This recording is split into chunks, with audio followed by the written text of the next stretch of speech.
much, son. I see you're playing on Boneworks. Now, I love Boneworks, and I think it's one of the most immersive VR games of all time.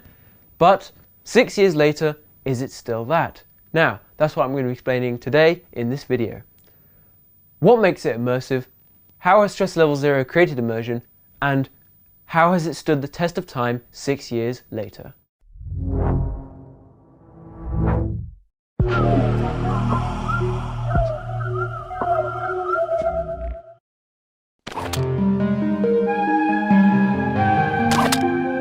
VR in 2019 had two major tracking systems. You had your head, which is where you look and how you turn, and you have your hands, which are the controllers and how you move about the area. But what about the shoulders, elbows, torsos, and all that jazz? There was nothing or very limited stuff to do with all that. Now, Boneworks' approach was completely redesigning the way that VR was thinking in 2019. Full body, head, shoulders, knees, and toes, everything was physically simulated and everything was collidable. I would like to introduce Wigwam VR, a VR YouTuber who specializes in Boneworks and Bone Lab lore and story world building. You know that you have legs, you know that you have arms, so you can, let's say, push something with your elbow, or like headbutt someone, you know, you can do stuff like that. And I think that puts it above just having floating hands in VR, and that alone is already like, you know, you can't see your arms, so it's distant from reality. But in a game like Boneworks, you can see, you know, yourself, and that just adds so much to the immersive experience, I think. Your body had mass. You were fat.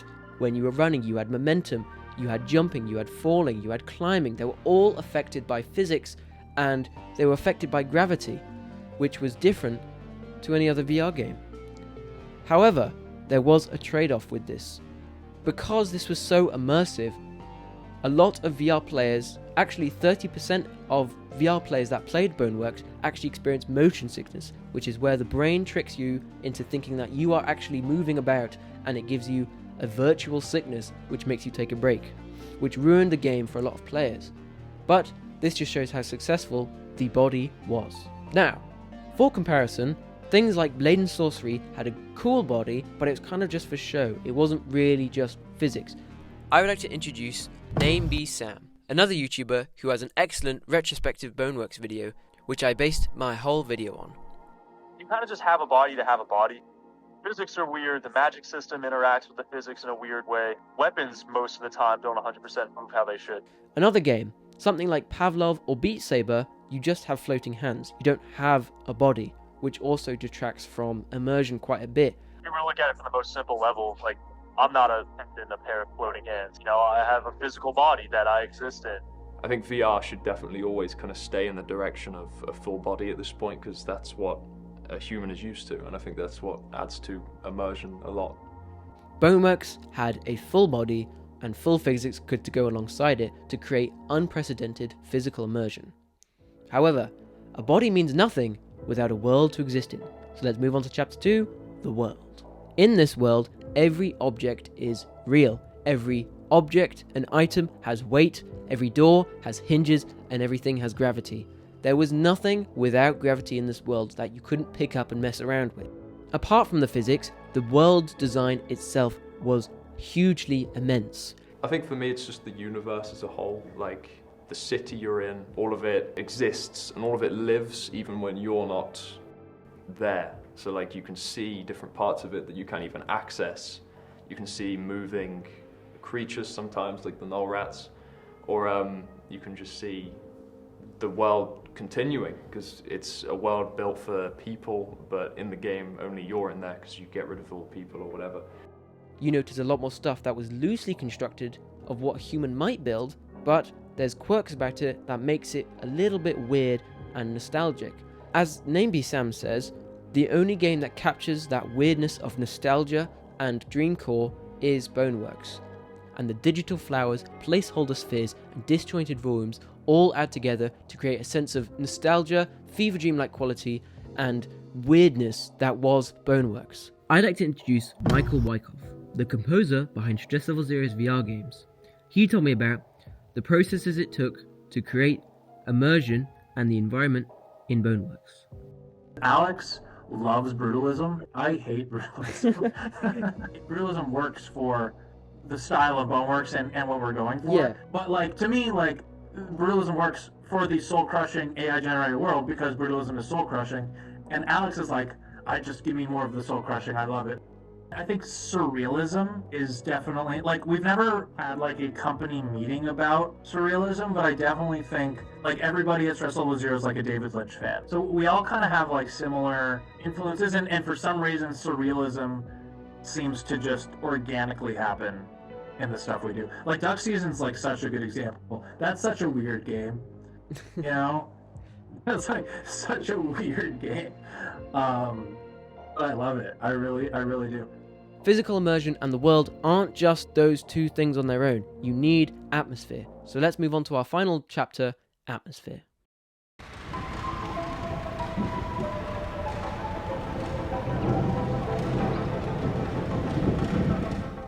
On our final chapter, we explore atmosphere, which is sound and music, as well as situations and player freedom.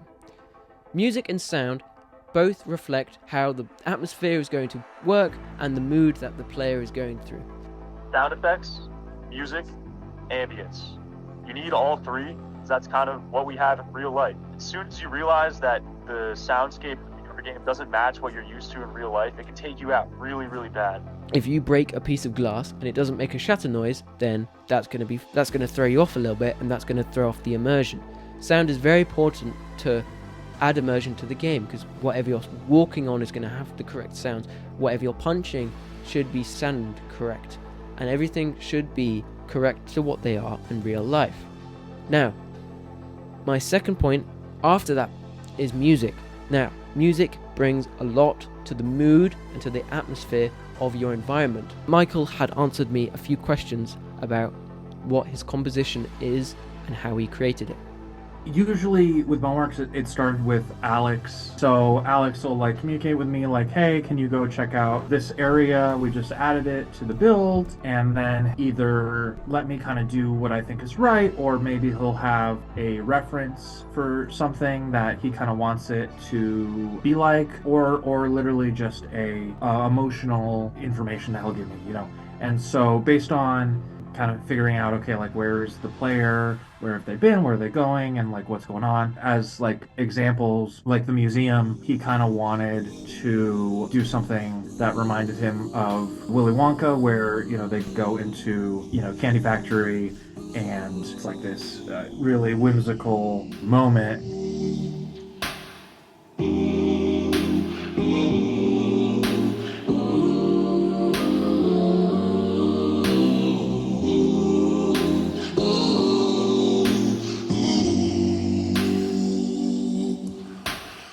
He wants it to be like pure imagination, because that's like a very like specific feeling, and I feel like a lot of the feeling, if you like break it down, it's like a few different things, right? It's like the vocal performance from Gene Wilder, it's the, you know, the orchestration, which is super lush, but again, we're not doing, you know, it's synth stuff, and then the underlying composition.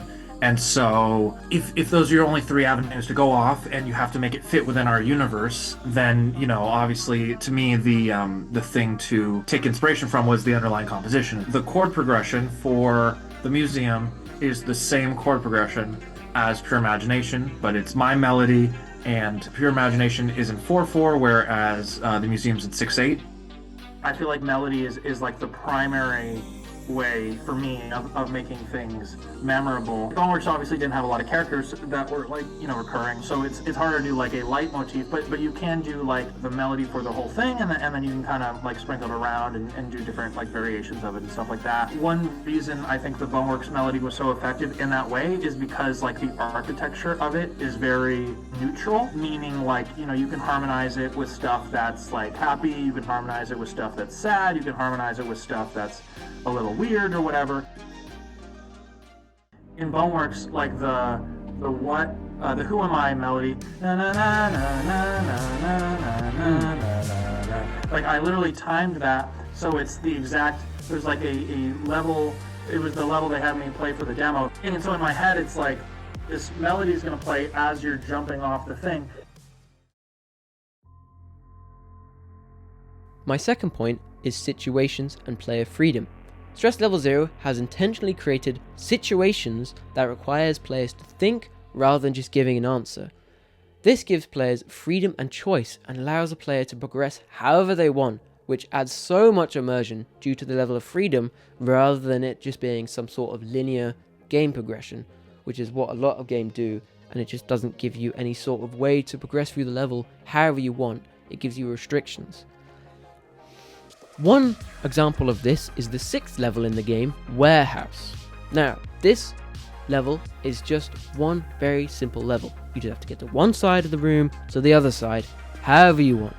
Now, the game's way of doing it is going all the way around the back of the warehouse, grabbing a battery, plugging it in, and flicking a level to open this like garage door to get in the warehouse. Now, you could do that, but you could also just like smash a window and then just like sneaky your way in. Or you could just climb the nearby water tower, skip the whole of warehouse, and just progress through there. And it doesn't matter because the game trusts your intelligence, it puts you in scenarios, gives you the tools, and lets you do it however you want, which adds so much immersion. It's incredible at contextualizing player action. So if there's a bit too tall of a fence you can't jump over, just go grab some crates and climb a shelf. Climb it and jump over. If there's a blocked door, go find some heavy object or weapon to smash through it. If there's an enemy, just grab anything can be a weapon, as long as you think about it. The game doesn't tell you, it lets you figure it out. Everything is there for a reason, and stuff that isn't there for a reason is also actually there for a reason. It's to build out the world. Objects are placed very particularly. Bricks are put in crates right by combat zones. Hammers are left on tables. That just didn't really exist for other VR games at the time. With all these combined, the sound, the music, the physics, the freedom, and the body, all of these combine into something of complete physical immersion that no one has ever seen in 2019. So, what happened when this launched, and what was the impact that this created? Boneworks was released on December 10th, 2019 by Stress Level 0 and had gained massive popularity, generating $24 million in revenue. Critics and players both loved it, calling it ambitious and quirky. Players managed to get challenged by questions and puzzles that they had never before experienced. The lack of comfort added to the immersion that no players have seen before. A few months later, Half-Life Alyx had been released on March 2020, and a lot of the features in Boneworks had been heavily inspired and implemented in Half-Life Alyx. This includes the manual reloading, the climbing, and the physics-based puzzles. Although it has a beautiful landscape and environment, the floating hands kind of detracts from it, and I still think Boneworks is better.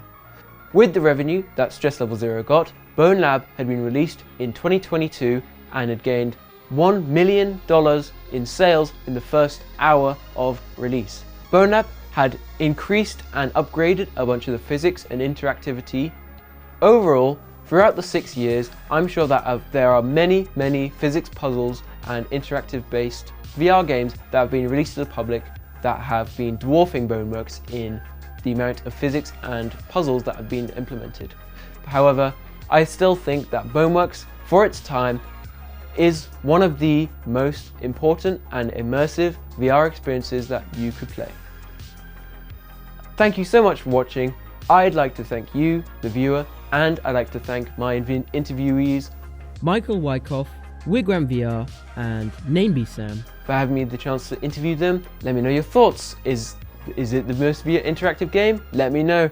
Now, this has been Finn, one of the Lava Gang members, and have a nice day.